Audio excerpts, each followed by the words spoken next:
नमस्कार साथियों, स्वागत है आपका मेरे YouTube चैनल नर्सिंग स्कूल में। तो दोस्तों, अगर आप चैनल पर नए हैं तो प्लीज़ चैनल को सब्सक्राइब ज़रूर कर लीजिएगा एंड वीडियो को लाइक भी ज़रूर कर दीजिएगा, क्योंकि आज की क्लास काफ़ी इंपॉर्टेंट रहने वाली है। RMLN SG PGI चंडीगढ़, इन तीनों के एग्ज़ाम इसी मंथ मार्च में है और काफ़ी नज़दीक है। इसकी तैयारी के लिए जो गोल्डन क्लासेज और मास्टर क्लासेज में ऑलराउंडर क्वेश्चन आपके लिए लेकर आई हूँ, और ये इंपॉर्टेंट क्वेश्चन एग्जाम के पर्पस व्यू से बहुत इंपॉर्टेंट है। तो स्टार्ट कर लेते हैं क्वेश्चन नंबर फर्स्ट से। क्वेश्चन नंबर फर्स्ट में बोला गया है, which of the following is not related to MMR। MMR vaccine है, ठीक है। MMR मीजल्स मम्स रूबेला, आप सभी जानते हैं मीजल्स मम्स रूबेला। ये MMR जो वैक्सीन है, अब इसको हमने MR कर दिया है, ठीक है। MR1 MR2, ठीक है। MR1 9 मंथ पे लगती है, MR2 16 to 24 मंथ्स पे लगती है, ठीक है। अब MMR में से कौन सी वैक्सीन है जो इन चार में से नहीं है? वो है आपकी rickets, because mumps measles rubella ये तीनों ही MMR में इंक्लूड होती है, बट रिकेट्स की कोई वैक्सीन नहीं है ये, ठीक है। तो ऑप्शन नंबर सी आपका करेक्ट है साथियों। इसी के साथ नेक्स्ट है आपका, who among the following device the autoclave used for sterilisation. अब यहाँ पे क्वेश्चन में पढ़िएगा, ऑटोक्लेव की बात हो रही है कि स्टरलाइजेशन के लिए ऑटोक्लेव को डिवाइस किसने किया था, ये पूछा गया है यहाँ पर, ठीक है। तो पहला है चार्ल्स चैम्बरलैंड, जो चार्ल्स चैम्बरलैंड है, ठीक है। दूसरा है रॉबर्ट कोच, ठीक। एंड सी है एडवर्ड जेनर, एंड डी है एंटन वैन ल्यूवेनहेक, ओके। तो चार ऑप्शन में से आपका right answer option number A है। ऑप्शन नंबर ए में जो चार्ल्स चैम्बरलैंड है, इन्होंने डिवाइस किया था autoclave for sterilization. Charles Chamberland invented the autoclave sterilization in 1879। इन्होंने 1879 में डिवाइस किया था इसे। And autoclave is use to sterilize the surgical equipments. Autoclave को हम सर्जिकल इक्विपमेंट्स को स्टेरलाइज करने के लिए करते हैं, और जितने भी अदर लैब एंड फार्मेसी के आइटम्स होते हैं, ठीक है। तो चार्ल्स चैम्बरलैंड के बारे में था ये। थोड़ा मैंने रॉबर्ट कोच के बारे में भी बता रखा है। रॉबर्ट कोच कौन थे? ये एक जर्मन फिजिशियन थे and one of the founder of bacteriology. Bacteriology के फाउंडर भी हैं रॉबर्ट कोच, या हम फादर ऑफ बैक्टीरियोलॉजी भी बोलते हैं, जो कि हमारे रॉबर्ट कोच हैं, ठीक है। एग्जाम में आएगा, काफ़ी इंपॉर्टेंट है। And he discovered the anthrax disease cycle. इन्होंने सबसे पहले 1876 में एंथ्रेक्स की डिजीज साइकिल को, ठीक है, डिजीज साइकिल को डिस्कवर किया था। उसके बाद ट्यूबरक्लोसिस को कॉज होने वाला जो बैक्टीरिया रिस्पॉन्सिबल होता है, पल्मोनरी कॉक, इन्होंने डिस्कवर किया था इस डिजीज कंडीशन को 1882 में। एंड 1883 में कोलेरा को इन्होंने डिस्कवर किया था, विब्रियो कोलेरा का जो बैक्टीरिया है उसको, ठीक है। एंड फॉर दिस डिस्कवरीज, और जितनी भी डिस्कवरीज थी इनकी रॉबर्ट कोच की, उसके लिए इनको ट्यूबरक्लोसिस की रिगार्डिंग इनको नोबेल प्राइज मिला था फिजियोलॉजी और मेडिसिन की फील्ड में इन 1905 में, okay.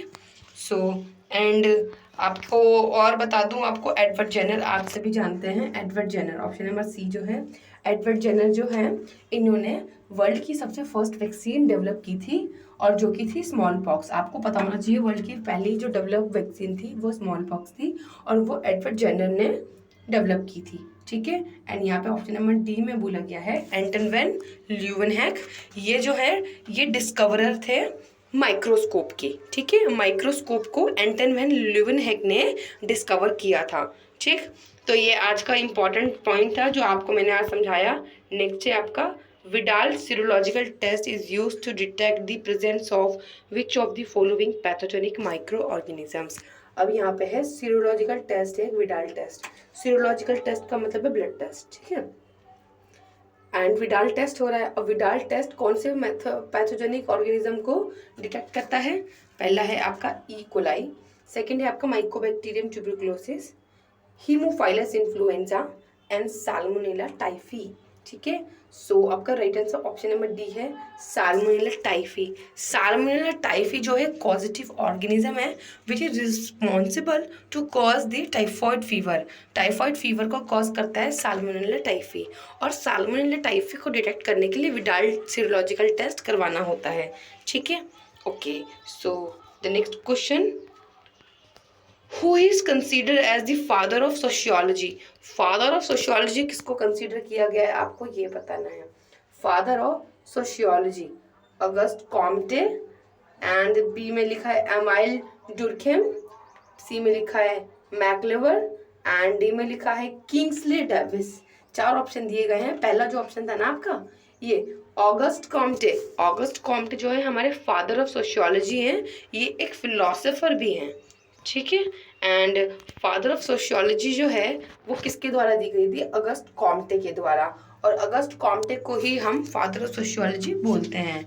He was a French philosopher, French philosopher भी है हमारे Auguste Comte, and he studied and understood the norms of society. इन्होंने स्टडी भी किया है और अंडरस्टैंड भी किया है सोसाइटी के नॉर्म्स को, and he depicted the importance of science to the public and society. Public and society के बीच में इन्होंने इसकी इम्पोर्टेंस भी बताई है। He made the society understand the status of science with sociology. इन्होंने सोसाइटी को ये समझाया है, जो सोशियोलॉजी का स्टेटस ऑफ साइंस है वो समझाया है इन्होंने। He also known as for the first social philosopher, जो पहले फर्स्ट सोशल फिलोसोफर थे वो भी इन्हीं को बोला जाता है, अगस्ट कॉम्टे को, ठीक है। तो इनके बारे में मैंने थोड़ा काफ़ी ज़्यादा आपको बता दिया है। नेक्स्ट क्वेश्चन है lack of oxygen in the blood stream. यहाँ पे ब्लड स्ट्रीम की बात हो रही है, लैक ऑफ ऑक्सीजन। कई बार क्वेश्चन आता है आपका lack of oxygen in the tissues, ठीक है। तो lack of oxygen in blood stream is called पूछा गया है। तो पहला ऑप्शन है हाइपोक्सीमिया, बी में है साइनोसिस, सी में है हाइपोक्सिया, एंड डी में है आपका एनॉक्सीमिया, ठीक है। तो राइट आंसर आपका हाइपोक्सीमिया है, बिकॉज ब्लड स्ट्रीम की बात हो रही है। एंड साइनोसिस, ठीक है, राइट आंसर आपको मैंने बताया ऑप्शन नंबर ए है। अब बी के बारे में बता देती हूँ। Cyanosis is a bluish and purplish discolouration of the skin. आपको ऐसे लिखना है, bluish and purplish discolouration of the skin, ठीक है। साइनोसिस पेरिफेरल भी होता है एंड साइनोसिस सेंट्रल भी होता है, ठीक है। एंड अब नेक्स्ट है आपका हाइपोक्सिया। मैंने आपको बताया था ना lack of oxygen in tissues, जो लिखा था मैंने बताया था, अगर lack of oxygen in tissues आएगा तो वो टर्म कहलाएगा hypoxia, okay. And anoxia is lack of, यहाँ पे है लैक ऑफ ऑक्सीजन में hypoxia, but deficiency of oxygen in blood stream is anoxaemia, ठीक है। डेफिशिएंसी एंड लैक ऑफ दोनों में फर्क है।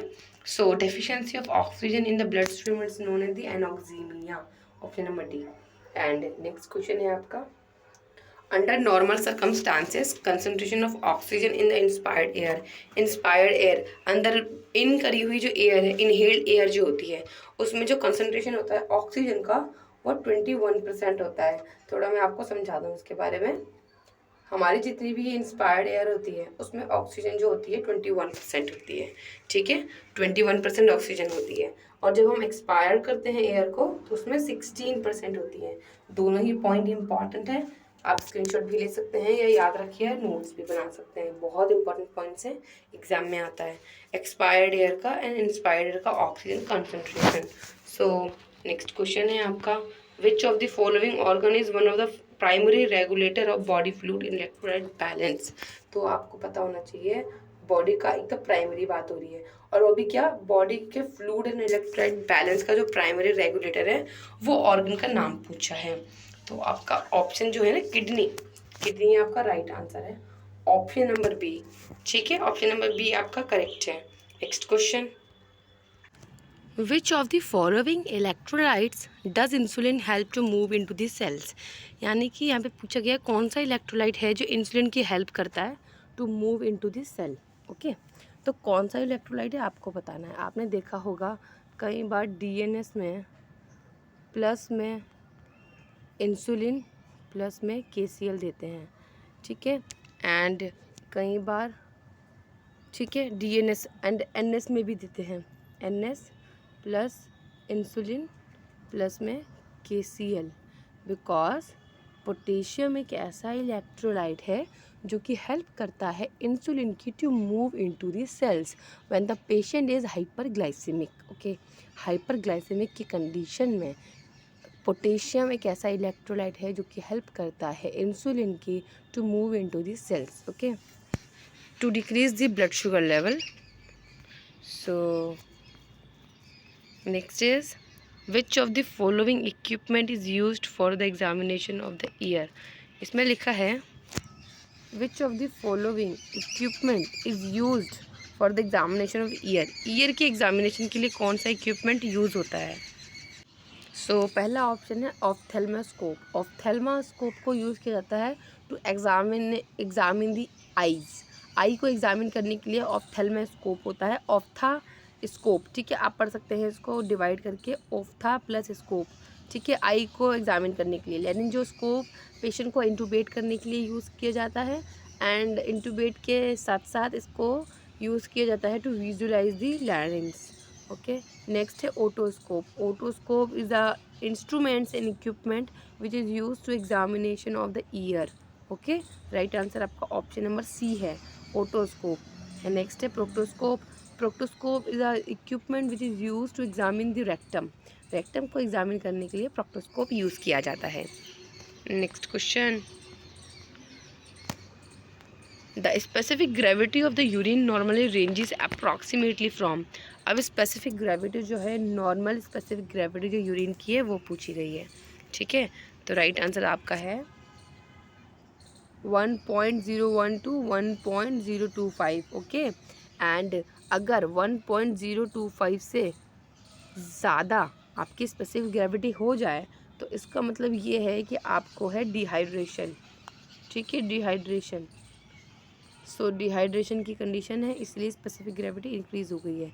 बट अगर स्पेसिफिक ग्रेविटी डिक्रीज़ हो रही है तो इसका मतलब है पेशेंट का जो हाइड्रेशन लेवल है वो काफ़ी ज़्यादा बढ़ चुका है, नॉर्मल से भी ज़्यादा है हाइड्रेशन लेवल, ठीक है। इसीलिए आपका जो है स्पेसिफिक ग्रेविटी ऑफ यूरिन वो काफ़ी ज़्यादा कम हो गया है। तो यहाँ पे जो आज थे इंपॉर्टेंट MCQs वो कंप्लीट हो चुके हैं। थैंक यू सो मच दोस्तों वीडियो को एंड तक देखने के लिए। ऐसे ही नेक्स्ट वीडियो में आपके नेक्स्ट क्वेश्चन लेकर आऊँगी, तब तक के लिए goodbye and take care.